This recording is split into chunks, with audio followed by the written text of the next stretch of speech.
The famous pianist scoffed as he asked her to play until her talent left. Everyone speechless. The grand concert hall of the stellar sonata, the flagship of the Terran Cultural Exchange Fleet, was a jewel of human design.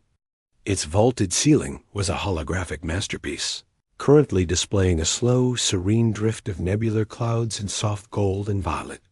The audience, a mix of human dignitaries and representatives from a dozen allied species, murmured in anticipation. The event was a gesture of peace, a sharing of art to strengthen bonds.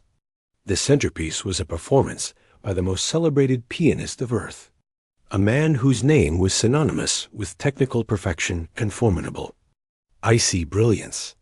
He stood by the gleaming concert grand, acknowledging the respectful applause with a slight, practiced bow.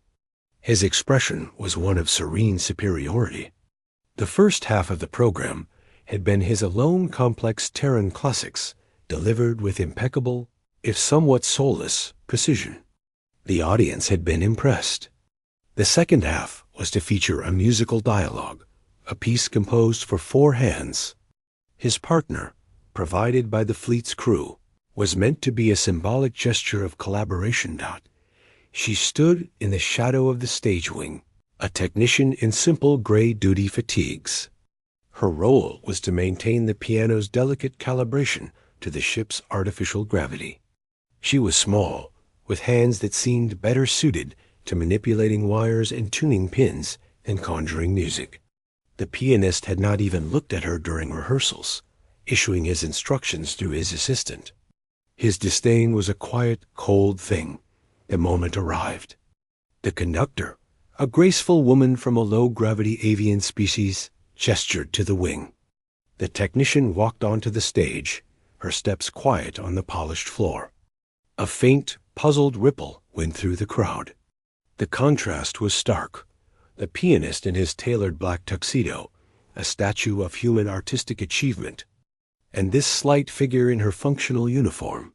The pianist finally looked at her, his eyes sweeping from her plain boots to her nervous hands.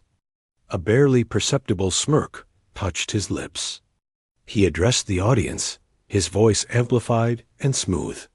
In the spirit of unity, we shall attempt a simple duet. The Galactic Lyric by Vorin. A charming basic piece. My associate will handle the bass clef. He said associate the way one might say tool. He sat on the plush bench, not shifting to make room. She perched on the very edge, her posture rigid. He placed his hands over the keys, poised for the introductory flourish. He nodded to her to begin the simple, rhythmic bass line. She inhaled, a deep, slow breath that seemed to center her entirely. Then her hands descended. The first few bars were indeed the written notes of the bass clef solid, dependable, perfectly timed. But then something shifted. As the pianist launched into the florid, glittering melody above, her part began to breathe. The simple chords deepened, becoming a rich, resonant foundation. She added a subtle counter-rhythm, a pulse that felt like the heartbeat of a starship. It was no longer a simple bass line. It was a landscape over which his melody flew. The pianist faltered for a microsecond, his head twitching slightly toward her. He recovered, his playing becoming more aggressive, trying to dominate the soundscape. But her foundation only grew more profound, more complex. She wasn't competing. She was building a world for his notes to inhabit, and that world was vast and alive. The avian conductor watched, her feathery crest rising in astonishment. The piece reached its midpoint, a section where the duet was meant to be a call and response. The pianist delivered his line with sharp, brittle clarity. When her response came, it was transformed. The notes were the same, but she phrased them with a warmth, a yearning ache that drew a collective gasp from the audience. It was no longer just sound. It was emotion given physical form. Suddenly, her right hand crossed over, not interfering, but adding a single crystalline harmony to his descending run. It was a risk, an improvisation that shouldn't have worked. It made the run shimmer with unexpected beauty. The pianist's fingers stiffened. He was being upstaged by a technician in a gray uniform, on his instrument, in front of his audience. The final movement was a frenetic chase. The composer's intent was for a joyful clash. The pianist attacked it with furious technical prowess, a display of raw speed. And she matched him. Her hands, those small, efficient tools, became a blur. The deep, roaring bass notes thundered with the power of stellar engines, while her left hand weaved intricate patterns that danced around his fury. She wasn't just playing the piano. She was commanding it, telling a story of void and light, of loneliness and homecoming. He was lost. He was merely playing notes. She was playing the universe. His scowl was naked now, his performance becoming a frantic attempt to reclaim the spotlight that had irrevocably shifted. But the spotlight wasn't on him anymore. Every being in the hall was focused on the woman in gray, on the profound, soul-wrenching tapestry of sound she was pulling from the steel and wood. The piece crashed to its conclusion, a final, simultaneous chord that hung in the air, vibrating in the chests of every listener. The pianist slumped, his hands falling into his lap, his face pale with humiliation and shock. There was a silence. A complete, absolute silence, more powerful than any applause. It was the silence of awe, of witnessing something that redefined understanding. The avian conductor simply stood, her baton lowered, her eyes wide.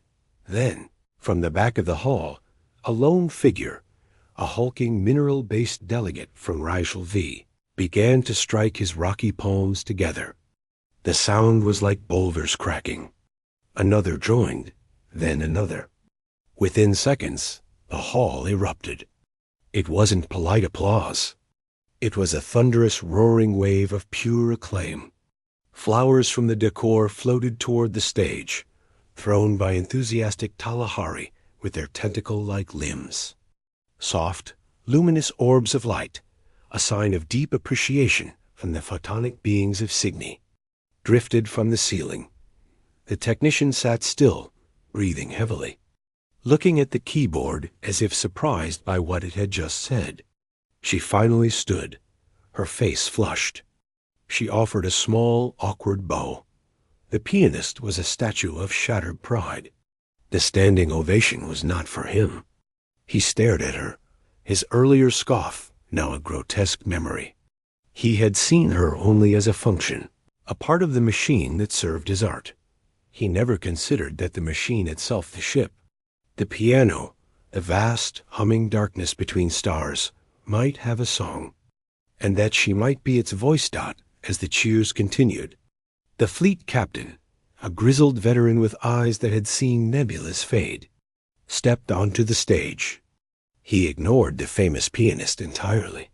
He walked to the technician and took her hand, raising it gently. The crowd's volume increased. The captain leaned close to her ear, his voice barely audible over the din. The Stellar Sonata has 12 more concert halls, and a very confused, very famous pianist who just learned his first real lesson. He smiled. Your duty shift, technician, has been permanently reassigned. She looked out at the roaring alien crowd, at the glowing orbs and the falling petals, and then at the magnificent piano. For the first time that evening, she smiled. It was a small thing, but it held the quiet confidence of a star knowing its own light. The universe was vast and full of noise, but today it had paused and listened.